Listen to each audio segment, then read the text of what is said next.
Hello， 各位好，我是 Revision Lab 修真所的阿修，欢迎来到我的频道。如果你是第一次看我们影片，记得先点击下方订阅按钮，再打开旁边小铃铛，这样每次有新影片你都会第一时间收到通知。也帮我按个赞，让 YouTube 知道你喜欢这种类型的内容。谢谢大家，我们现在正式开始。好，我们马上进入今天的主题哦。我想先问在座各位一个问题：你是赛博格吗？听到赛博格这3个字，你脑中第一个浮现的画面是不是那种科幻电影里面的角色，像是攻壳机动队啊，或是艾丽塔战斗天使那种半人半机械，全身都是超精密的仪器，可能还装了雷射炮，战斗力直接破表的改造人？先别急的回答不是，因为今天的内容可能会完全颠覆你对人类跟科技之间的界限。其实答案可能比你想象的还要科幻，但同时也还要日常。OK 我们直接来看这一张投影片，这一张对比图非常关键哦。你看左边就是我们传统印象中的赛博格，像极系战警啦、魔鬼终结者啦，对吧？他们的共同点是什么？就是透过那种很硬核的机械的零件来强化我们的身体。但你看右边，这才是我们今天要讨论的重点。现代的赛博格其实就是你，就是我，就是每一个现在可能正低着头滑手机的人。你没听错，这个关键的转变就在于，我们不再是透过机械来延伸我们的肉体，而是透过你手上这个小小的装置来延伸我们的心智。这听起来是不是有点抽象？没关系，我们继续看下去，你很快就会明白这个定义的威力有多大。这可不是我乱说的哦。我们来看一下赛博格这个词，它最原始的学术定义是什么？这个词其实是来自1960年代一篇关于太空旅行的论文，它把赛博格定义为一个有机体为了适应新的环境而增加了外在的组件。你仔细想想，在1960那个年代，人类面临到最大的新环境挑战是什么？没错，就是外太空。在真空无重力、充满辐射的环境下，我们人类肉身根本活不了，所以我们需要太空衣，需要维生系统，这些就是所谓的外在组件。所以你看，这个概念的核心其实就是透过外在工具来扩展自身能力，以求生存。那你想想，现在我们这个时代面临的新环境是什么？就是这个资讯量爆炸、传播速度跟光一样快的数位宇宙。我们用手机来记忆、来沟通、来导航，其实就是在想办法适应这个全新的数位环境。所以，从这个最根本的定义上来说，我们早就已经是赛博格了。好，那问题就来了，我们是怎么从一个纯粹的肉体凡胎，在不知不觉当中一步步升级成一个现代赛博格的？这个转变的关键就在于我们的科技已经变成了我们大脑的外界硬碟。这是一个超级核心的概念，接下来的内容我们会来深入拆解它。接下来这点超级重要，它解释了现代科技跟我们祖先用的工具有什么本质上的不同。几千年来，人类发明的工具，从最早的石斧、弓箭，到后来的汽车、飞机，基本上都是身体的延伸。它们的目的很单纯，就是让我们可以打得更用力，跑得更快，飞得更高。但你看现在我们人手一只的智慧型手机和网络，它们延伸的早就不只是我们的身体了，而是我们的心智。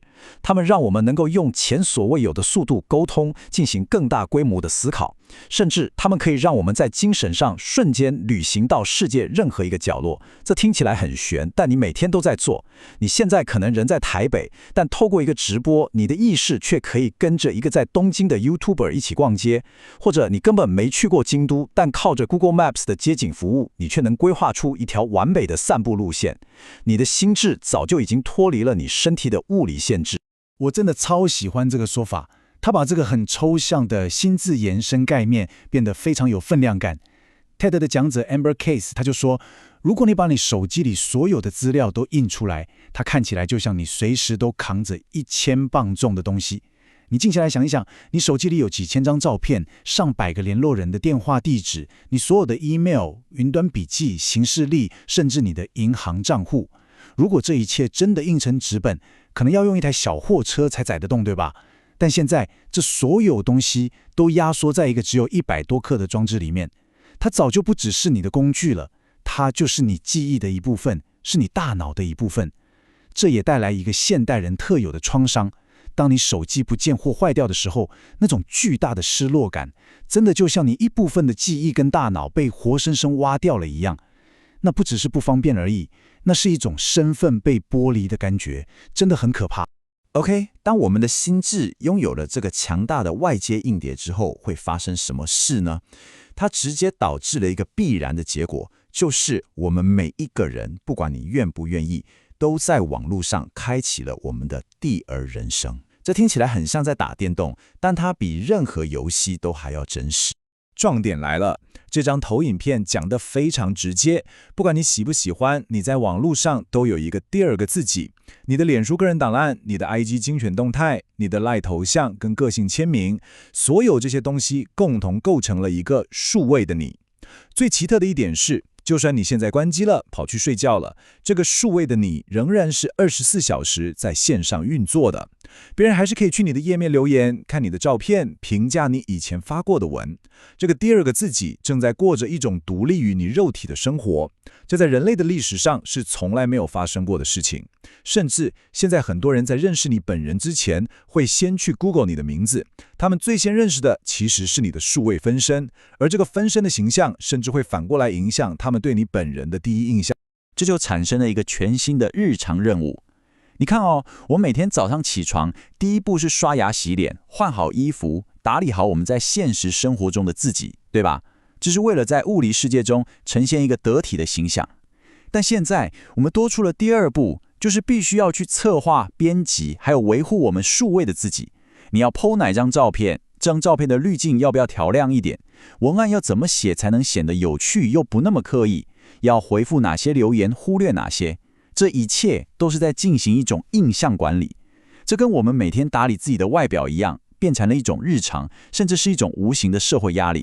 我们继续看下去，这个第二人生还带来一个非常棘手的问题，就是所谓的数位青春期。我们每个人都经历过青春期，对吧？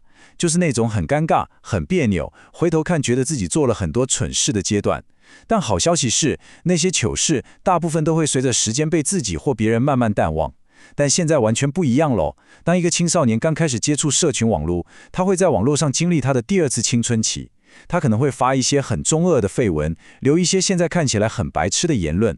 问题是，网络会把这一切永久地、公开地记录下来。你想象一下，你15岁的时候在无名小站上发的火星文，15年后你应征一份重要的工作，面试官可能在做背景调查的时候就看到了。你的数位青春期，你的那些黑历史会永远留在那里，像一个数位刺青一样，一辈子跟着你。这等于是把人生最尴尬的阶段做成了一个无法删除的公开记录，这个压力其实是非常非常大的，甚至可能直接影响一个人未来的求职或人际关系。除了这个第二人生，手机还带来了另一个科幻电影等级的改变。你可以把你的手机想象成一个可以穿越时空的虫洞。我们小时候看科幻电影，都觉得那种可以在 A 点和 B 点之间瞬间移动的能力超酷的。其实我们现在每天都在做这件事情。你拿起手机，按一个键，就能立刻跟在地球另一端的朋友视讯。你的身体完全没有移动，但你的心智、你的意识确确实实的瞬间移动到了另一个地方。你想象我们父母那一辈打一通越洋电话是件不得了的大事，要算好时差，而且费用非常贵。但对我们来说，跟国外的朋友视讯聊天，就像跟隔壁邻居讲话一样平常。时间和空间的限制就这样被我们口袋里的这个小装置给彻底的压缩，甚至是打破了。好，讲了这么多科技带来的巨大改变，我们来到最后一个也是最核心的思辨：这一切到底让我们变得更人性，还是更不像人了？这是一个非常矛盾的问题，正反两面的论点都非常有力，而且都同时存在于我们的日常生活中。我们先来看比较负面的部分。成为现代赛博格至少带来了3个很严峻的心理挑战。第一，恐慌架构。你有没有过这种经验？你电脑上同时开着20个浏览器分页，手机上跳出3个不同聊天软体的通知，然后你脑中还在想着等一下要回的 email， 结果你只是想找一个昨天存的档案，却感觉像在自己制造的资讯垃圾堆里面翻找，感到无比的焦虑。这就是恐慌架构。第二，没有反思的时间。你仔细想想看，你一天当中有多少时间是真的完全没有任何外部资讯输入，单纯的在发呆，在跟自己对话？非常非常少，对吧？我们醒着的每一刻，大脑几乎都在被各种通知、讯息、短影音轰炸，我们根本没有时间停下来进行深度的自我对话，去想我到底是谁。而这个自我建构的过程，其实对心理健康是至关重要的。第三，持续的注意力竞争。你手机里每一个 App 背后都是几百个顶尖的工程师和心理学家，他们用尽了各种技巧来争夺你宝贵的注意力。无限滚动的涂鸦墙，让人忍不住想点掉的红色通知，这些设计的目的就是为了要绑架你的大脑奖励机制。在这种环境下，我们的专注力被切割得非常零碎，变得很难再长时间专心去做一件有深度的事情。不过，也有完全不同的看法。这句话说得非常好，最成功的科技是那些会自动退到背景，帮助我们过好生活的科技。好的科技应该要像你家里的电力系统或自来水管一样，你不会时时刻刻意识到它的存在，但它却实实在在地让你的生活变得更好、更便利。它的角色应该是工具，而不该是主角。从这个角度来看，科技其实没有要取代人类，反而是帮助我们变得更人性。怎么说呢？你看这一张全球网络连接的地图，它看起来像什么？它一点都不像冰冷的电路板，对吧？它看起来反而更像大脑里面的神经网络，或是一个生物的血管系统，非常的有机。这是人类有史以来第一次，我们能够以这种规模和方式跨越地理的限制，互相连接。科技让我们能和远在国外的家人保持联系，让我们可以找到有相同冷门兴趣的社群，让我们能集结群众的力量去完成过去一个人不可能做到的任务。从这个角度来看，它其实是增强了我们身为社群动物的本质，增强了我们的人性。所以讲到最后，问题又回到了我们自己身上。我们手上的这个无比强大的工具，它到底是在解放你，让你拥有前所未有的能力和自由，还是它其实正在绑架你，让你被资讯焦虑和注意力分散给困住？这个问题没有标准答案，因为这从来就不是一个非黑即白的选择题，它是一个光谱，而答案完全取决于你如何使用它，以及你如何看待它。我们可以试着问自己几个问题：当我拿起手机的时候，是一个有意识的决定，还是一个无意识的反射动作？当我放下手机的时候，我是感到满足，还是感到空虚？